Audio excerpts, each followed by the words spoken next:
going to shift gears and focus now, basically for the next 4 weeks, on different racial and ethnic groups and sort of the standpoint of these different groups and how their history and perceptions of reality shape their involvement in the modern day workforce and society.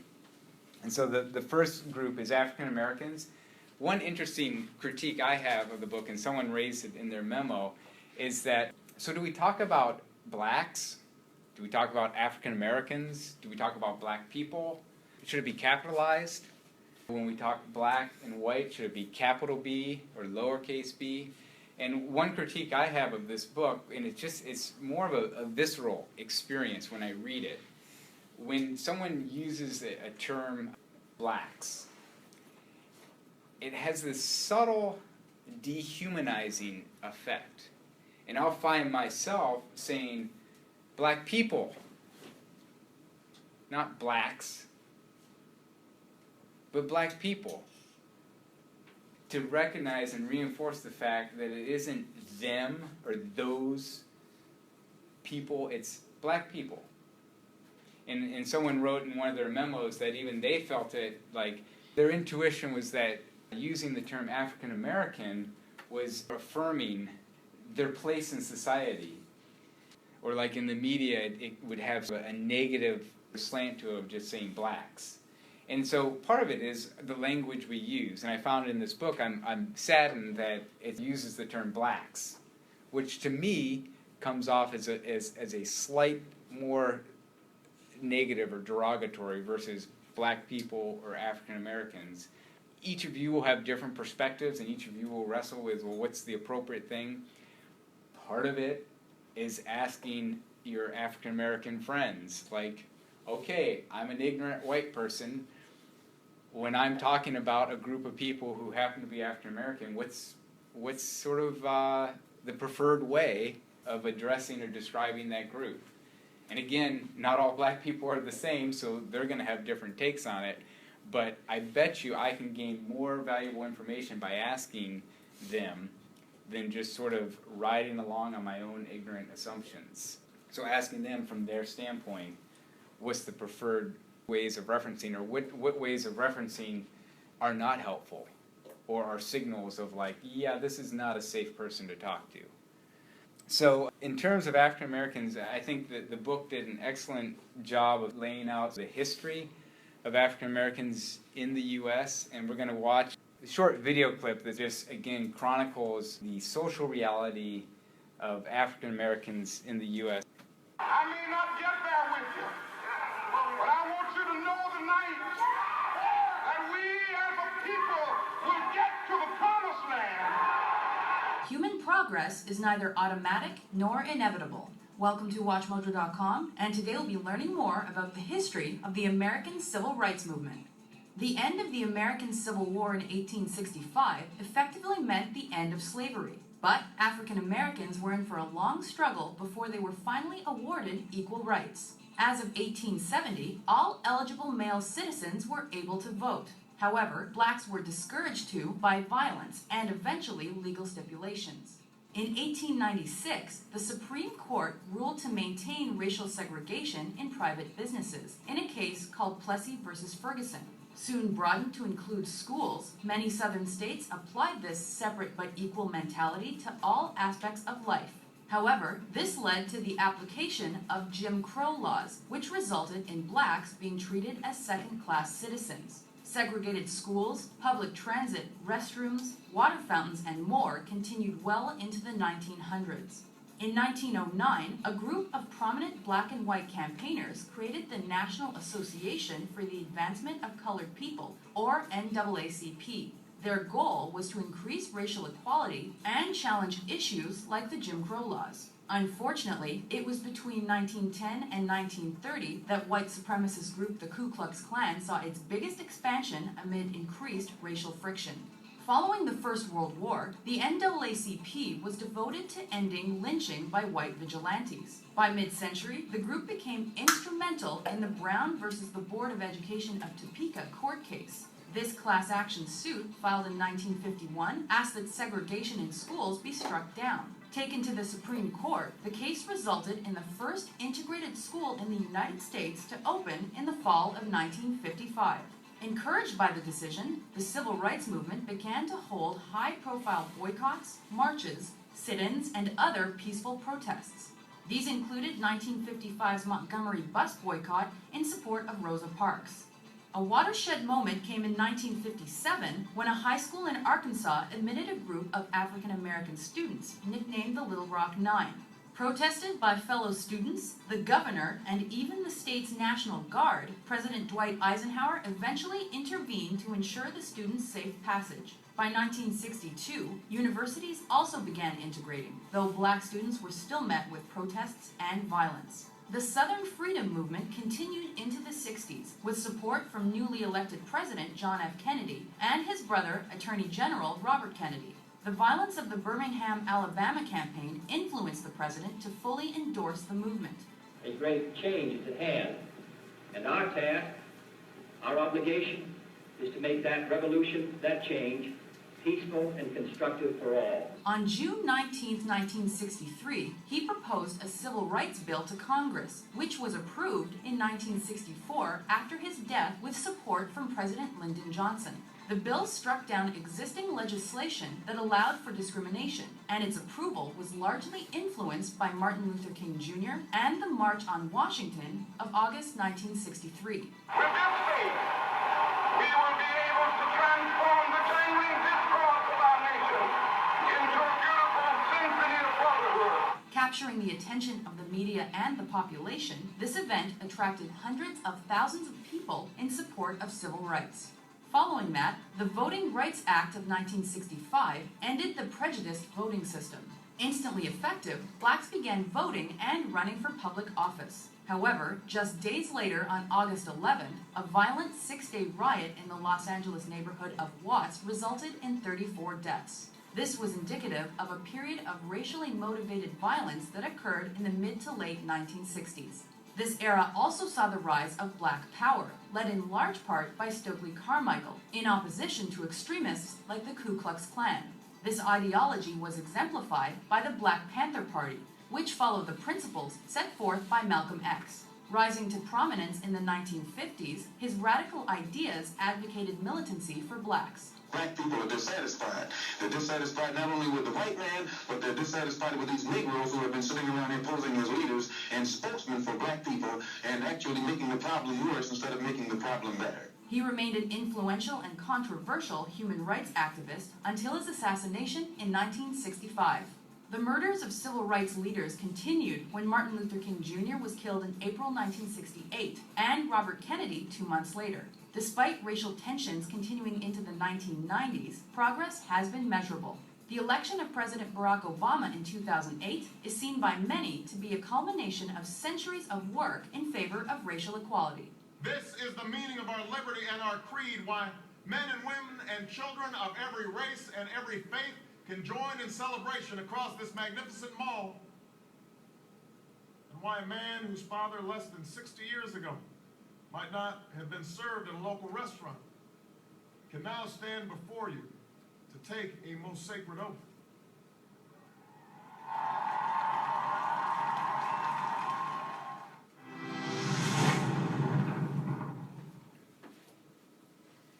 I'm curious to know, whether from this video or the stuff that you read, what are things that stand out to you that either you didn't know about in terms of the history of African Americans, or just like, yeah, I knew about it, but it hit me in a new way this time? Are there any particular things that stand out?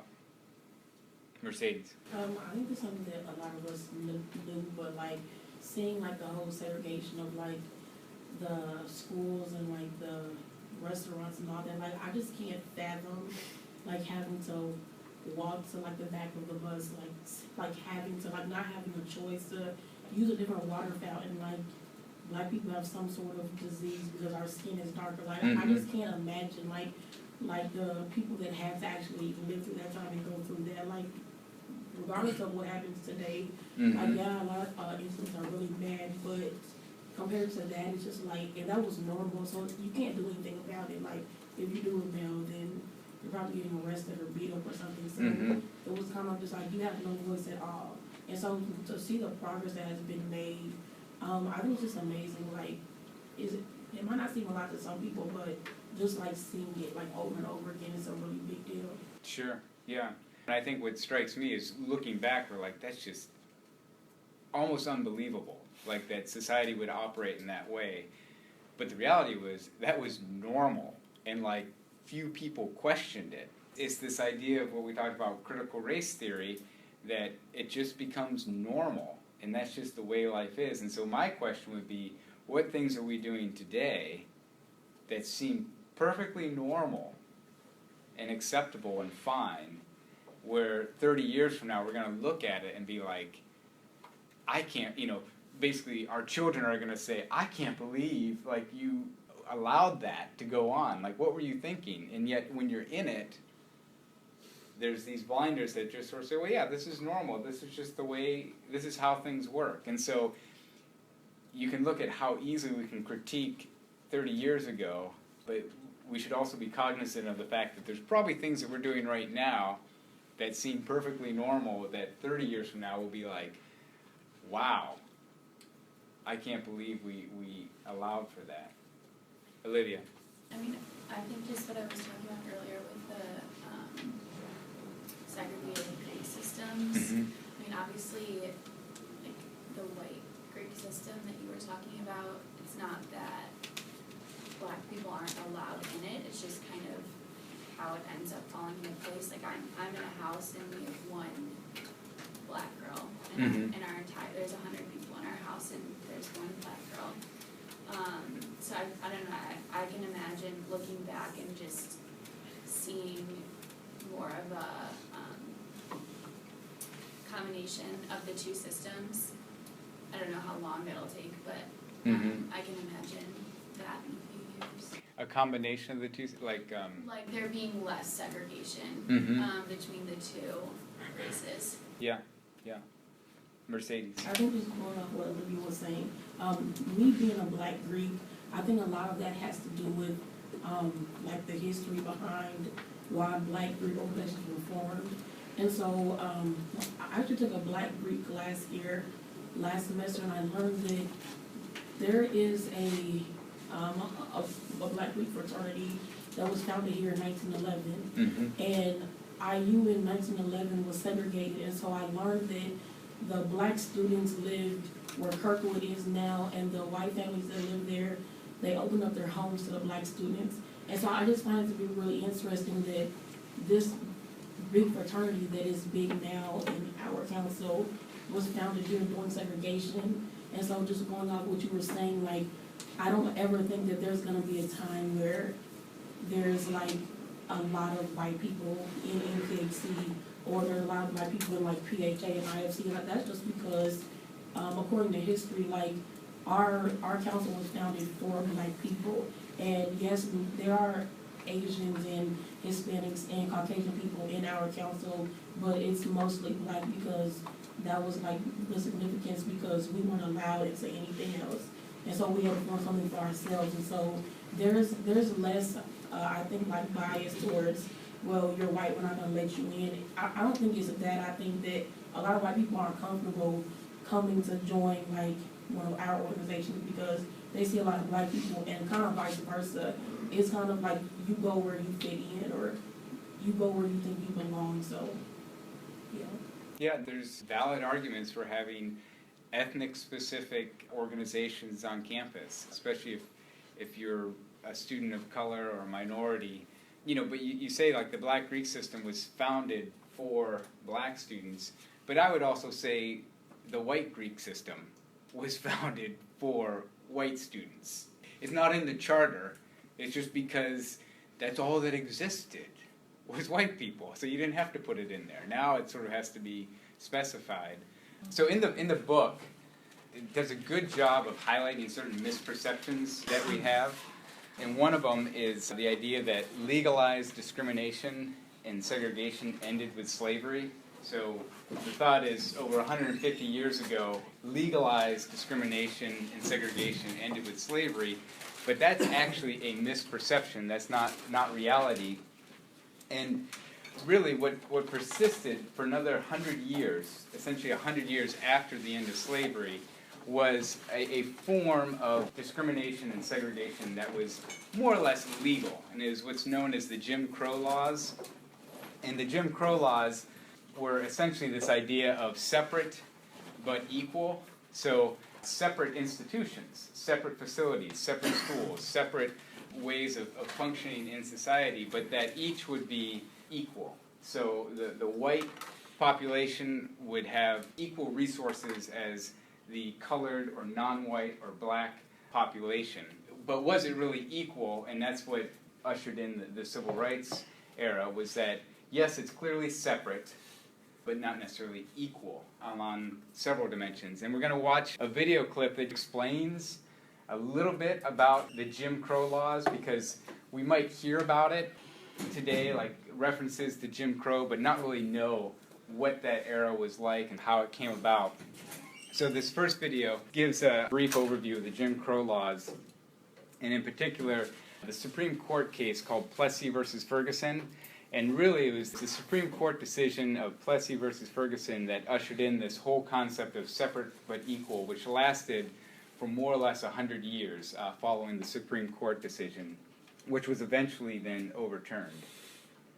By 1877, Reconstruction had succumbed to bitter opposition and backroom politics. Federal troops then occupying the South were withdrawn, and white supremacists were left to reestablish the racial hierarchy that had existed before the war. Across the former Confederacy, informal practices of racial discrimination were written into law. States instituted poll taxes, literacy tests, and other requirements that disenfranchised Negroes. They passed Jim Crow laws, which imposed segregation and other restrictions on blacks. A few blacks challenged the system of legal discrimination. In New Orleans, a man named Homer Plessy deliberately defied the Louisiana state law requiring separate rail cars for blacks and whites. He was arrested and jailed. But the incident led eventually to the Supreme Court case Plessy versus Ferguson. Plessy argued that the law infringed on his 14th Amendment right to equal protection. But the majority of justices disagreed. The court's opinion read in part, legislation is powerless to eradicate racial instincts or to abolish distinctions based upon physical differences.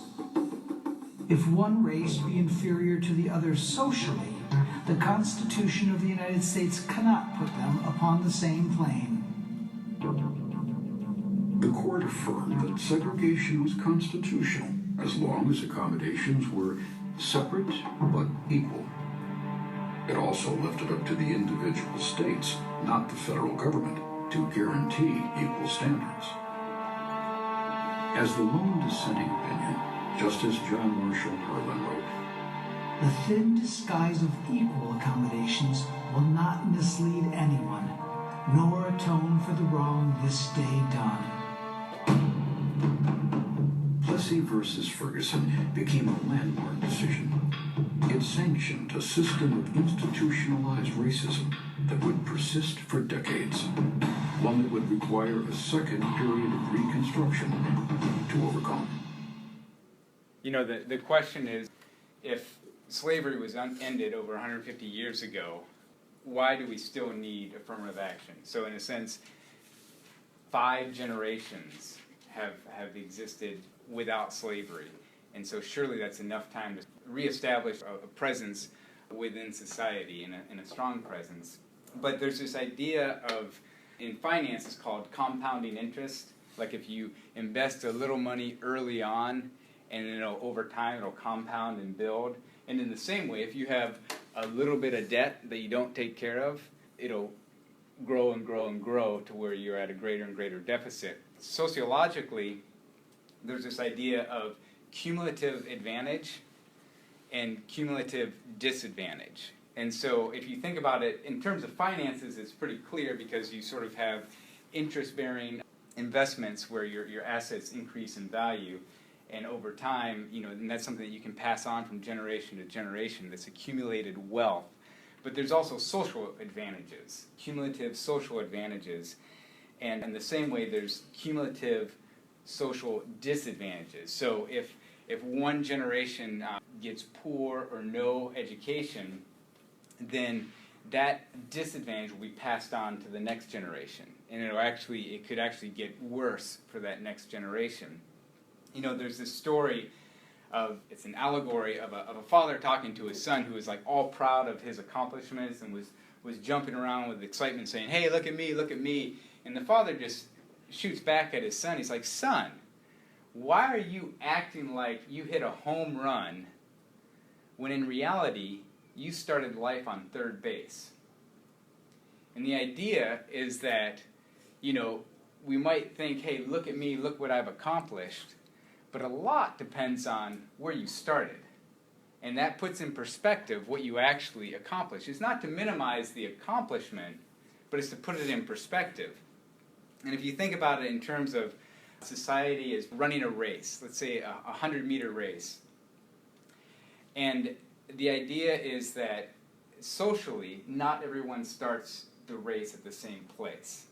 So your position of where you start, your social position, will influence your outcome in the race or how fast you'll get to the finish line. So imagine someone starts at the original starting line, but then someone has a social position that's of great advantage, and so they actually get to move up closer to the finish line.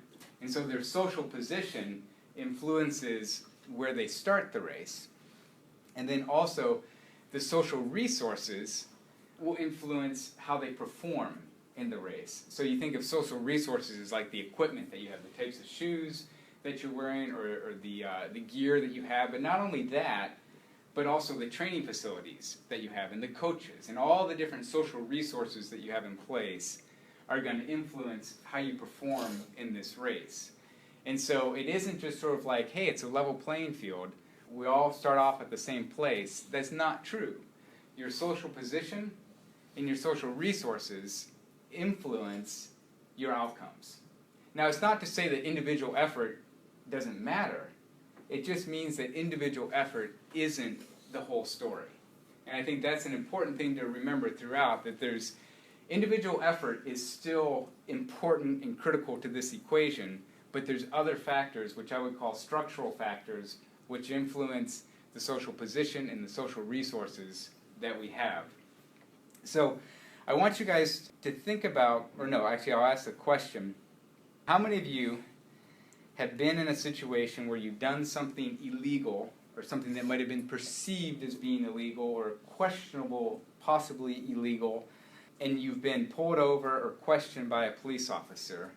So think about a scenario where you've done something illegal or something that was potentially illegal. I'm not going to ask you what you did, and this won't go on your record or anything. And in that situation, you were either questioned by a police officer, like a police officer entered into the situation and asked you some questions, or you were pulled over on your car. So that's the first question. If you've ever done anything illegal and you've been approached by a cop, raise your hand. Now, keep your hands raised, keep your hand raised. If you're able to avoid getting a ticket or arrested, keep your hand raised. Okay? So you can put your hands down now. So the thing that I want to illustrate is differences in people doing illegal or criminal activity and then the outcomes of that. And what I want you to do is now turn to someone next to you, and you can disclose as much as you want, but basically I want you just to describe the scenario of what went down when you actually were able to get out of getting a ticket or get arrested. So just turn to someone next to you and just share about the experience. You can self-disclose as much as you want, but it's more to illustrate how the legal system works in this situation in your favor. Okay, so would anyone be, these are sort of the glory stories, so I think hopefully someone will be willing to share, because this is when you got away with something. And again, we won't hold this against you, but would anyone be willing to share just sort of the scenario of how you were able to avoid getting a ticket or getting arrested in some way? Anyone have a good story? Just recently on the way home, I went back to Chicago for Labor Day, and I was like in the middle of Indiana, like middle of nowhere, and I was going 90, and a cop pulled me over, and he asked me why I was going so fast, and I just said because I'm really stupid, and then he laughed and just let me go. So Nice. no ticket or anything. So that was really nice of him. Any other stories? Surely you guys have gotten away with something. And this was a judgment call of the police officer, so it's not like you're hiding something. It's the police officer had the option of whether or not to give you the ticket, and when he decided not to give you the ticket, you're innocent. Like, he can't come back to you a year from now and say, remember, it's like done with, so. Yeah, last spring, me and 5 of my buddies went up to Purdue on Thursday and then came back like early Friday morning. We'd all been drinking. And like we were in this like my buddy's small car, so we all just piled on top, and we just reeked of booze. And we got pulled over on 37, and the cop just asked what we were doing. We told him, and he was like, "All right, go sleep." And that was it. He didn't care at all. Yeah. What strikes me about situations is that within the legal system, there are judgment calls. The police have authority. They have leniency in which laws they're going to enforce and which ones they're going to not necessarily turn a blind eye to, but sort of give a get-out-of-jail-free card where they're going to say, hey, I'm just going to give you a warning, don't do it again. But what's interesting is that it is a judgment call of which laws are enforced and which people they're enforced upon. And there's a professor at Ohio State, Michelle Alexander. She's a law professor, and she wrote a book called The New Jim Crow Laws, or The New Jim Crow. And what she contests is that just because the Jim Crow laws have been overturned with the Civil Rights era, that we've entered into an era of the new Jim Crow, where it's no longer separate but equal, but there's certain institutional structures that have been put back in place, or implicitly put in place, that perpetuate this sense of discrimination or unequal treatment. It's been turned into a movie. We're going to watch a little bit of it to explain sort of what the new Jim Crow laws are and how they relate. That new system of racial and social control has emerged from the ashes of slavery and Jim Crow. It is a system that shuttles our children from decrepit and underfunded schools to brand new high-tech prisons. This system of mass incarceration locks poor people, overwhelmingly poor people of color, into a permanent second-class status for life, nearly as effectively as earlier systems of racial and social control once did. It is, in my view, the moral equivalent of Jim Crow.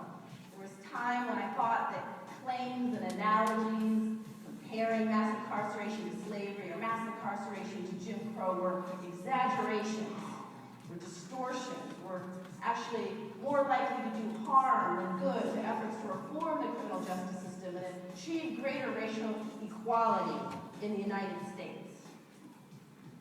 But what a difference a decade makes.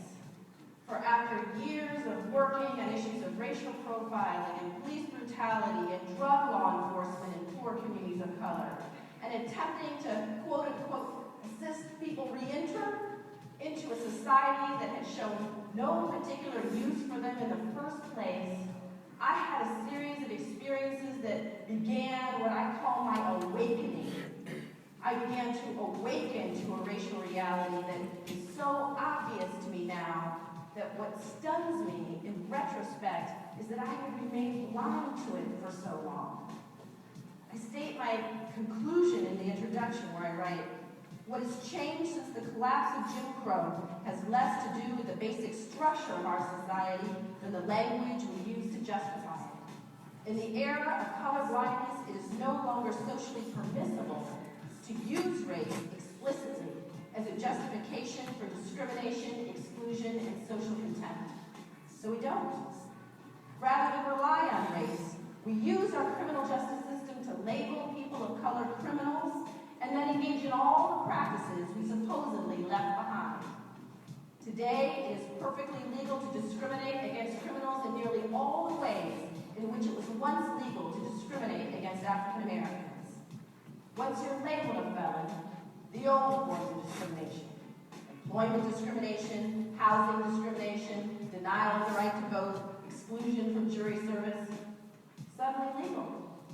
As a criminal, you have scarcely more rights and arguably less respect than a black man living in Alabama at the height of Jim Crow.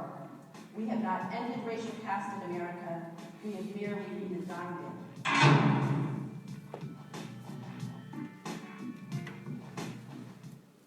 So this is Michelle's opinion. This is her theory, that she's saying the Jim Crow laws that led to greater discrimination and unequal treatment is perceived to have been abolished. And she would contend that, no, actually, in particular, with the criminal justice system, is a new way of implementing a form of Jim Crow laws. Now, that's her opinion. I think we, as scholars and students, need to look at evidence or facts. And as a sociologist, I think one of the things that I love about sociology is oftentimes what social science data provides is social facts. It's just sort of what is reality? What is the social reality? And one of those would be, within the criminal justice system, are there certain data that would give evidence or credence to the fact that, yeah, there is some form of unequal treatment or unequal distribution of punishments going on. And so this next video provides what I would describe as social facts, and then with those social facts, we can sort of then enter into a discussion of, okay, are these facts compelling or not? This is the social reality. Right now, we're just sort of sitting here with our own experiences of, yeah, you know, if you commit a crime, you go to jail and there's consequences, you know, and then, you know, that's it.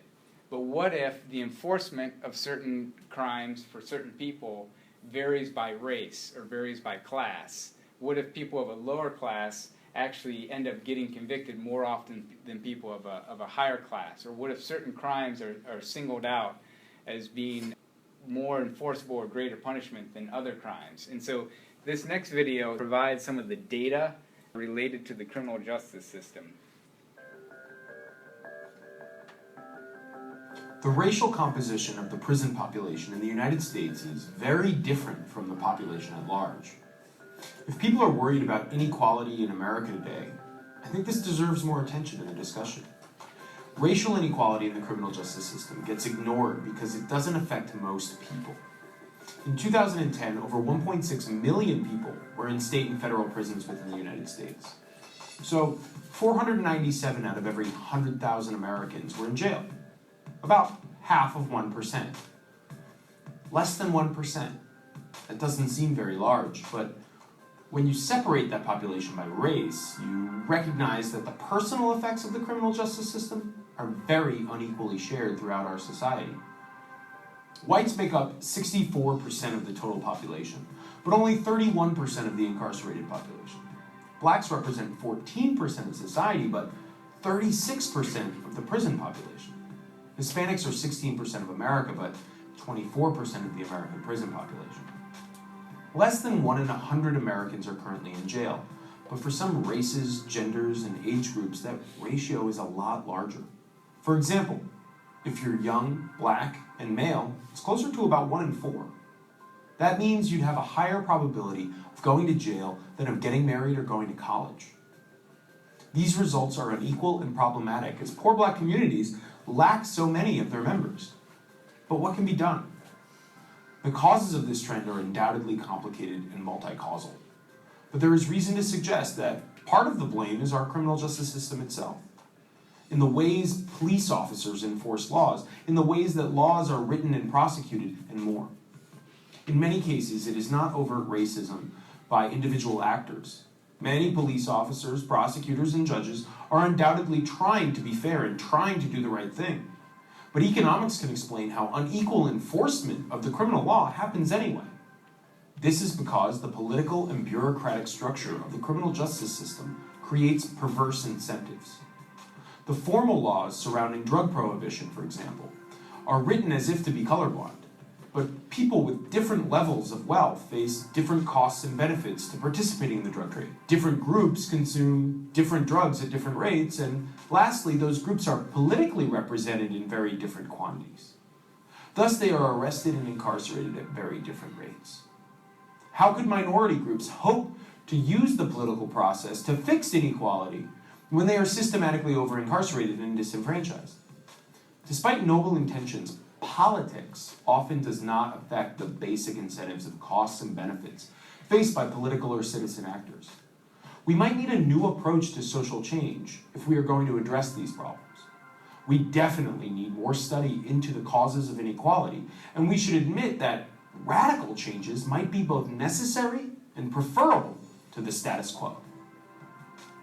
The thing that strikes me, and again, this is hard for me to digest, like I still have a reaction to it because I still, in a sense, was raised, if you break the law, you have to suffer the consequences. But if I reflect back in my own life experience, I feel like I've gotten away with a lot of stuff that if I was someone of a different race or a different class, I probably would have been either arrested or gotten a ticket or something like that. Now, we tend to forget about the times when we get away with it, and we just sort of move on. And I think two things stand out. When I think about drug use, and in particular marijuana use, the statistics are that white people compared to black people consume marijuana at the same levels. You know, the same proportion of the white population consumes marijuana as the black population, and yet the convictions of marijuana use are way outproportioned by African Americans. So even though both groups are using it, the enforcement of it and the convictions of it is way outproportioned by African Americans. So that alone just sort of, I'm like, that's interesting. And if I think about my own experience with people using drugs in, say, a white upper middle class environment, convictions were rare. Whereas if you look at other statistics within other communities, convictions are a lot higher. And the same would be, you know, I think of driving violations or speeding tickets, traffic violations that with racial profiling or different forms of racial profiling, if a certain population is getting pulled over more often just for routine checks, they're going to have a higher proportion of finding something wrong with your vehicle or in your vehicle, whereas if you aren't pulled over. So, you know, you can say, well, these people, if they're arrested, they did something wrong. But part of that is that they are pulled over more often, or people within that population are pulled over more often. So how does this relate to employment in the workforce and managing workforce diversity? There's a movement, it's a controversial movement, it's called Ban the Box. So Ban the Box is when you fill out an application, you fill this out with your college applications, but also employment applications, there's a box that says, have you been convicted of a crime? And if so, you need to check that box. Now, if you're an employer and you're sifting through applications and you see that that box has been checked, chances are that's automatic dismissal of that applicant. Why take the risk? Without even knowing anything about the scenario or the situation, you take that application and chances are you're just going to toss it. Because it's like, why do I want a felon working for my company? And yet there's a much bigger picture or story behind every person who checks that box that might influence whether or not you would actually want to hire them or not hire them. And so there's this movement called Ban the Box, and I'm going to show a quick clip of someone describing the heart behind this idea of saying that that box shouldn't be the first thing on the application.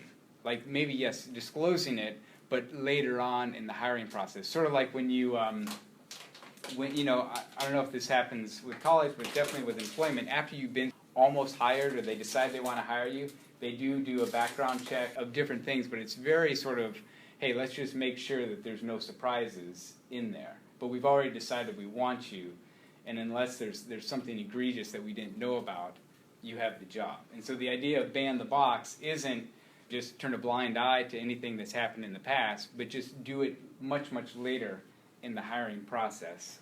Ban the Box is the movement that removed the box, asking about a person's conviction history. So when a person is applying for a job now, it's typical for there to be a box that says, have you ever been convicted of a felony? Well, there's been a movement to eradicate that box, to eliminate that box. And we're not asking to overall completely not ask that question. We're saying put it later on in the process. Once the person has been found eligible and qualified, before they offer them the job, they can inquire about that. And then a person has the right to be able to explain. The challenge is when you submit an application or you are asked in any interview about any conviction history, then what that normally triggers behind the stigma associated behind fear, that the person, if they're not trained, they're going to discriminate. That application may not make it past that day. The reality, the conditions that we live under forces many of us to live in the informal economy, in the informal market. That makes us do crimes we don't have to do. Are you comfortable saying what that crime was? Not necessarily. I'd rather focus on the message that I have and watch it be focused on someone's past, where the whole character is not measured by one action or two actions, but rather by the overall character. Somebody might say that there are, frequent incidences of people exiting prison and then committing a crime and going right back to prison. So from the employer's perspective, why should they take that risk? The question that we normally ask most people, when is enough enough? If we got sentenced at 19, like in my case, 20 years old, and I'm 36 now, why should I be sentenced 16 years later, be under the same sentence of not being able to sustain my family? And then be forced to live off the informal economy that comes with all the managing here underneath. And there should always be a nexus between the job responsibility and the actual conviction. So if I got convicted of DUI back in 96, and all of a sudden I'm applying now in 2015 for a job that doesn't require any driving, that conviction should not be used to judge me in obtaining this job if I have all the qualifications with other lists allowing me to work there. So this is extremely complicated, I think. It's not as straightforward as, okay, everyone's on a level playing field. If you committed a crime, there's consequences, and then it's going to affect future employment opportunities. If that was the case, then it would be a fair system. But if there's already inequality in the enforcement of the criminal justice system, then that needs to be taken into consideration on the back end with people who are applying for jobs. And the reason why it's relevant to this class is you all will be in a position of employing people. And so then the question that you'll have to face is, if you get a set of applications and you see that box and it's checked, are your hiring practices, how are you going to deal with the fact that a person has a felony? And I think what they shared of what happens if this felony occurred when the person was 19 years old and they're now 45? You wouldn't know that if you sort of had a basic policy of, we're not going to hire criminals. You would just toss the application. So I want to break up into 4 groups, and we're going to debate whether or not a business should have a ban-the-box policy in their hiring process. So we'll go with this group up here. You guys are going to be for banning the box. Basically, that's not going to be a part of the initial hiring process. So then you guys are against banning the box, and then the back group here is going to be for banning the box. So basically, you're going to do like we did before, where you're going to come up with arguments. You're basically going to persuade your classmates that you should ban the box. You're going to say, no, we shouldn't ban the box. That's a poor policy.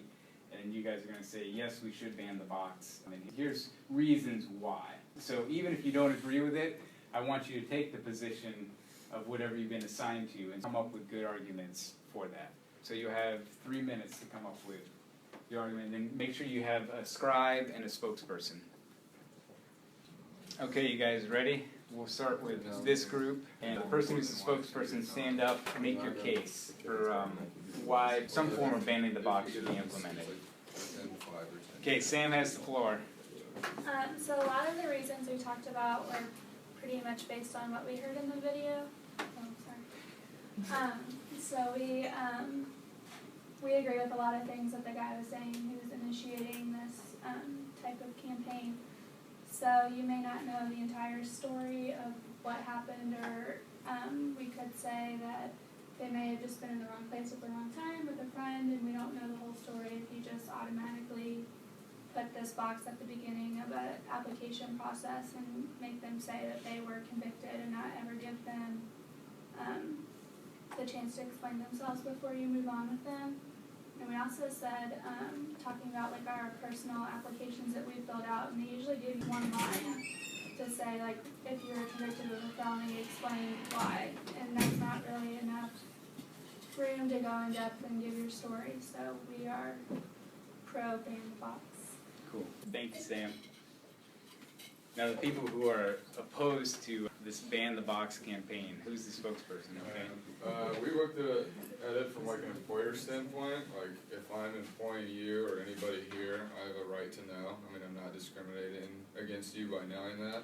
It's really, really expensive to hire a new employee, depending on the company, but usually it's incredibly expensive. If I think that you're going to go screw up or hurt my business by doing something, then there's no reason that I want to hire you. So it's kind of right off the bat, I just don't want you as an employee. Regardless of what the felony was. Maybe I don't have time to vet every single person Sure. who's been convicted of a felony. Yep. So. Okay. And then in the back here.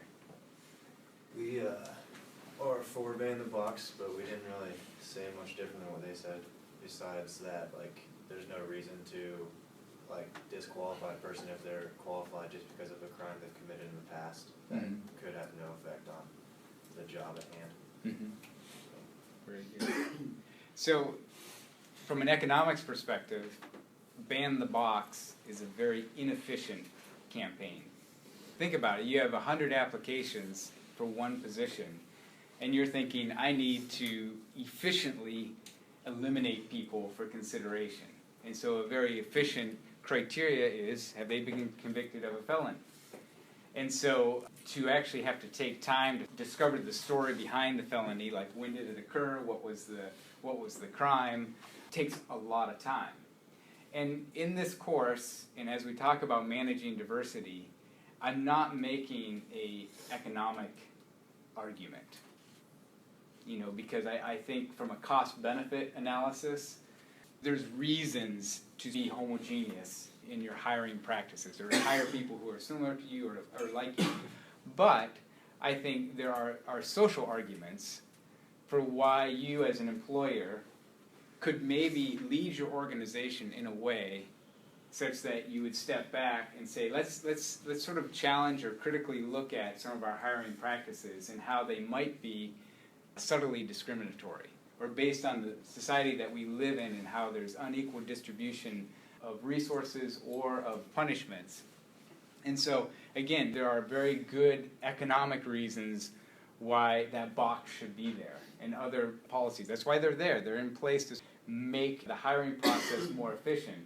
But I would argue that there could be social reasons for why one might want to consider changing the hiring practices. Now, ban the box is an extreme case, but I think it highlights the reality that when you're embedded in a society where the criminal justice system is unequal in its enforcement, there's implications on the back end for employment. They talked about the informal economy, or the recidivism rate of committing a crime, going to jail, and then going back into jail. Part of that is because it's much harder to find a job once you get out of jail, because you now have a criminal record. And so it's this self-perpetuating situation. So as I think about this course, and we talk about managing diversity, and now we're looking at different racial groups, as I was thinking about this lecture, and it's like, okay, managing diversity, okay, now we're talking about African Americans, so we're going to talk about managing black people. And as I said that to myself, I was like, managing black people? That sounds kind of a strange picture, managing black people. And I was like, is that really what this course is about, is how to manage black people and how to manage Asian people? And I would say, no, that's where a misnomer in this class of managing diversity, the idea of managing, isn't really the best way to think about it. And what I think about in the terms of when you have a diverse organization, or if you have African Americans in your organizations, it's not about managing, but it's about understanding and navigating social differences. So in order to be an effective manager, or really an effective leader, it's understanding the social differences within your organization and navigating those social differences, and ultimately leveraging those social differences to advance the goals of the organization. And so I want you to write down on a piece of paper a situation where you've had a meaningful interaction with a black person. So think about a time in your life where you've actually had a meaningful interaction with a black person and what you learned through that experience. So a meaningful interaction would be where you had a conversation, basically where you had a conversation. And then if you've never had a meaningful interaction with a black person, I want you to consider why not. You know, is it just, I've never had the opportunity, I've never taken the opportunity. And then if you are a black person, I want you to think about the first time when you first became cognizant of being black, of your blackness. Think about sort of when it sort of hit you like, I'm a black person in a predominantly white society. So just a moment where that just sort of was crystallized for you, where you're like, I'm black. And that matters in this social context. So the three scenarios would be the meaningful interaction that you've had with a black person, if you've never had a meaningful interaction, and then if you are a black person, when you first became cognizant of being black. And now I want you to pair up and just share about that experience of the meaningful interaction or the lack of interaction, or if you are black, when it hit you that, the color of my skin matters. So pair up and share with the other person your experience. Okay, would someone be willing to share about their experience? Sam. We have a really large family. There's like 103 of us, just stemming from my grandparents. And 2 of my cousins are mixed out of our entire family. So my one cousin's closer to my age, and she's like 10 or 12 years older than her younger brother. So like growing up with all of us, like she was the only one in our family who wasn't completely white. So we like got to talking a couple years ago, and she said she always felt kind of weird about it because her dad like was never in the picture, so like we never understood their dynamics. But I think it's definitely better now. Like we're always together. But good. Anyone else would be willing to share? Mercedes? I realized that I was black when I moved to Indiana in 5th grade. I grew up in Hawaii because my family's military, and so there's a lot of everybody. So like Filipino and Samoan and Hawaiian and Hispanic and black and Caucasian. So it was never like, oh, you're the black person in the class, because there's a mix of everyone. And so when I moved to Indiana in like elementary, middle school, like I was the only black person in all of my classes, and I was like, oh, this sucks. And it was really weird because like everybody was looking at me like you don't belong, but then at the same time like everybody's really fascinated, like, hey, we had a black kid now. So it was just like, it's like an Indiana thing, I guess, because nowhere else that I've lived has been like this. Tucker. Yeah, I used to TA for one of my teachers in high school, and like every class I would just get a pass and go play chess with my black wrestling coach. It was just like interesting to hear his perspective on a lot of things, even though we were like just playing a game, we were like talking about real stuff too. So it's kind of interesting to get another perspective. Sure, yeah. Some of you in your memos said, what's the political, we talked about, is it blacks, is it black people, is it capital B or lowercase b, is it African Americans, what's respectful, what's politically correct, what's going to be offensive, and there's no one answer to that. But what I think it raises up for me is this idea of, I don't want to be walking on eggshells, and in a sense, if I don't know what to say, my default is to not say anything. And that's not helpful. And I think if I talk to someone who is a minority race or someone who's African American or anyone, in reality, what people don't want is to be misunderstood. Like, I don't want to be pigeonholed as being something that I'm not. I don't want to be labeled as something that I'm not. Regardless of what your race is, I think there's this inherent value of, like, don't misrepresent me. Get to know who I am. And I think part of the exercise of understanding and navigating social differences involves actually having conversations. So when you talk with your wrestling coach, it's not like your wrestling coach is the authority for all black people, but it's going from having no contact with black people to having one encounter and then you build on that to get the diversity of perspectives and opinions. There's a great video on BuzzFeed that we're going to conclude with. The title of it is, If Black People Said the Things That White People Say. And it highlights the ways that black people get caricatured or misunderstood by white people. And I think, to me, that's the driving thing of, like, not what's the politically correct thing to say, but more so, what are our ways of being in interaction that make these different assumptions? Wait a minute, you don't listen to Taylor Swift? No. Girl, I'm like whiter than you.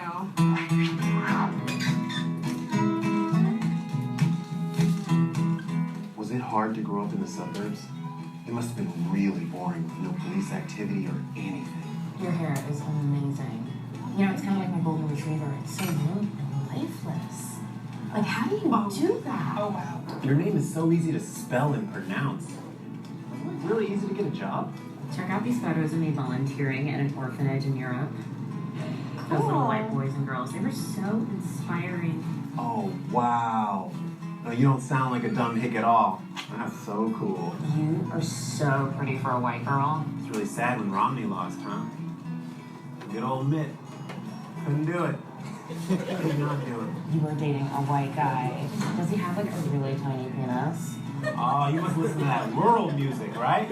You know who you look just like? Who? Jennifer Lawrence? So we just saw Titanic. How are you dealing? I had no idea your people had it so hard. Your skin is so pale. Can I touch it? Wow. No, I was just talking about that with my friend Jeremy. He's white, too. I don't even think of you as white. I don't. I really don't. Wow. So you have to wear sunscreen? That is so crazy. Hey, I'm from out of town. Can you help me find some meth? What do you mean you don't live from Macklemore? You're white.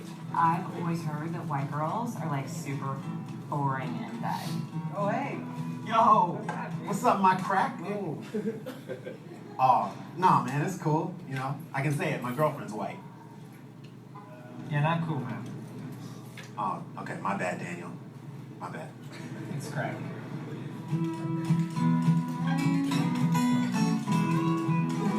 All right. Have a good weekend.